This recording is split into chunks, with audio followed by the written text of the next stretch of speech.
Newton's third law.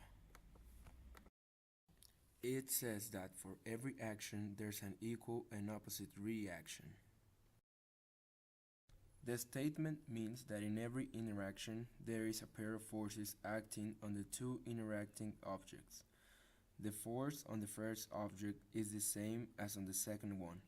The direction of the first force is opposite to the direction of the second force. For example, a car. The car wheels push the road, and the opposite force goes from the road to the wheels. This makes the car go forward.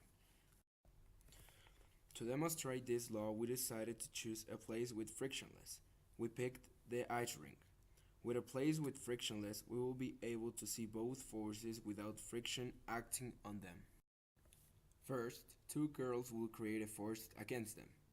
Because of the third law, we expect to see that both girls will be pushed. Because of the first force they created, the second force will push them in the opposite direction. We see that both girls were pushed. This was because they are almost the same weight, and they needed the same force to be pushed. But what happens if one object has more weight than another? This object would require more force to be pushed. Now we will see two guys in one side and a lonely girl in the other side. The lonely girl will create a force on the other two guys, pushing them. Because of the reaction force, we expect to see that the lonely girl will be pushed farther than the two guys. This would be because of the difference of weight. This means that the two guys would require a higher force in order to be pushed.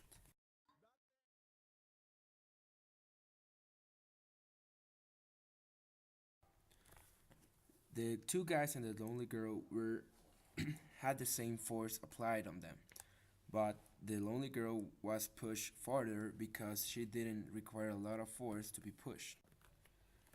For another example for this law, we're going to use a girl. A running girl shows the third law. The girl will push into the road and the road will push into her. That's why she will go forward. In this example, we didn't see the second object, the road, moved. This is because the road was a greater object, and to move a greater object you need a greater force. And that is how we show the Newton's third law.